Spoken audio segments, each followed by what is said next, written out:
Hello everyone.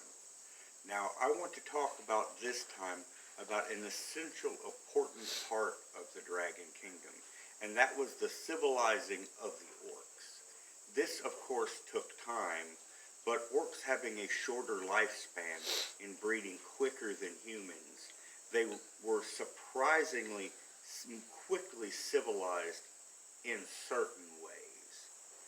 You would consider them on the extreme barbarian side of civilization, but something that we could understand. Well, in the last time I mentioned that there could be no orcs in Dragon City. That wouldn't work. We're trying to actually draw humans, craftsmen, because that's one thing that the Dragon City would do.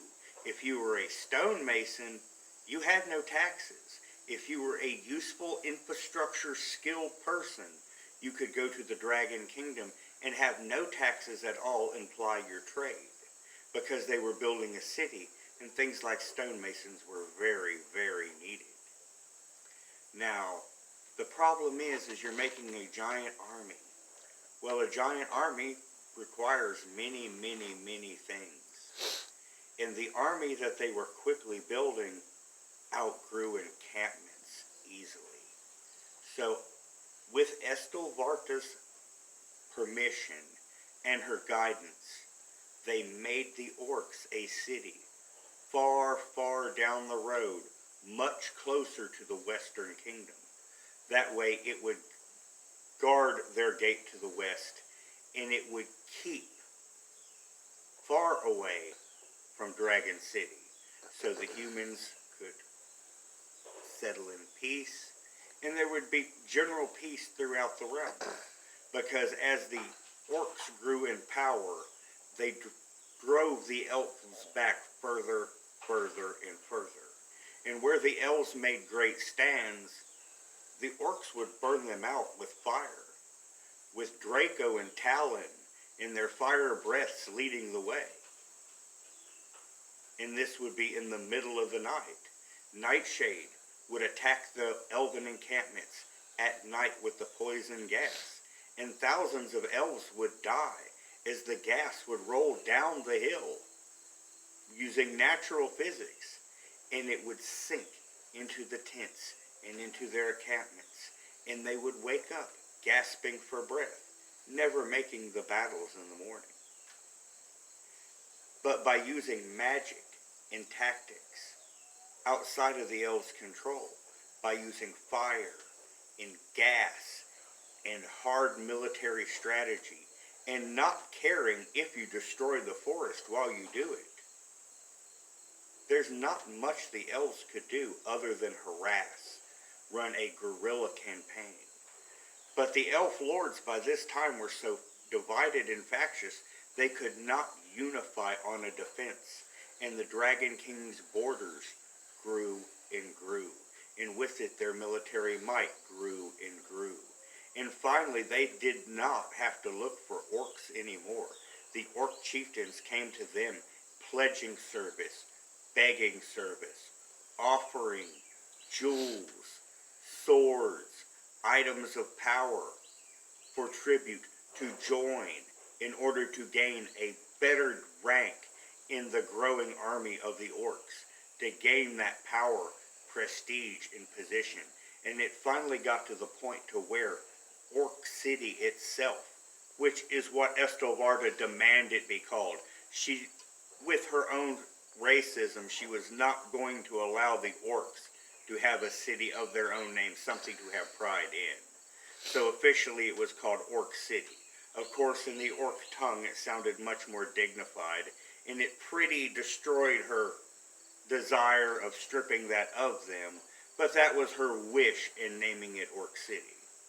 So eventually, 75 to 100 miles away, they would never quite admit, and I don't think that any orc ever measured, they created another city, which she demanded be called New Orc City.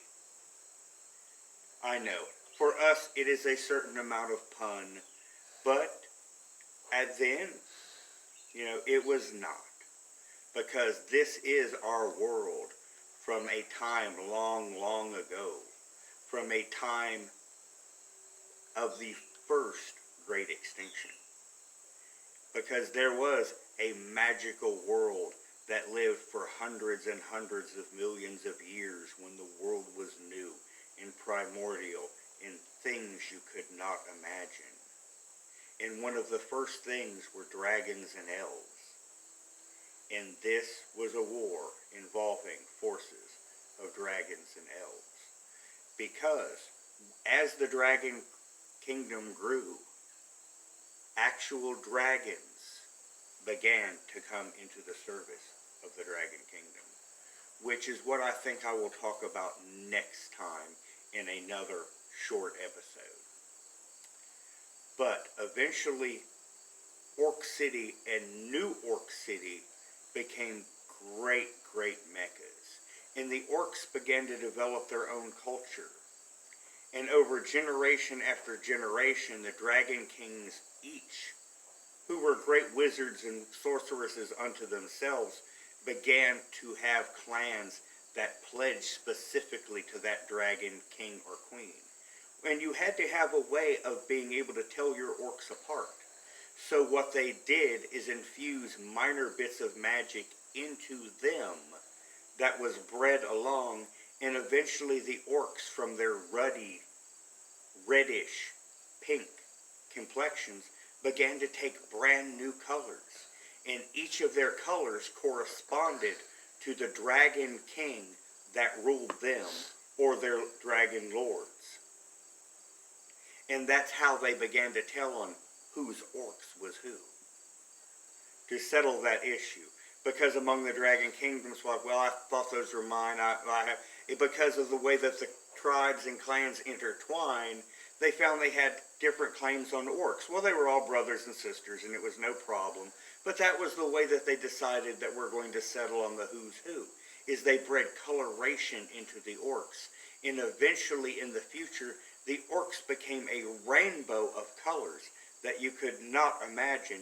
And it was from the Dragon Kingdom that this happened. Now, Grimfang was the leader of New Orc City in the beginning. And his twin brother, Grimgoth, he ended up ruling the settlement that became New Orc City. And that eventually became a historical thing that the orcs revered. Even though it didn't happen quite right away. And the Dragon Kings, because they like to keep their lords, would life extend with magics, their orc generals, because what's use of a general if you have to keep replacing them every decade or two? But this is where I will end my talks of orc civilization. And next we will talk of dragons. Take care.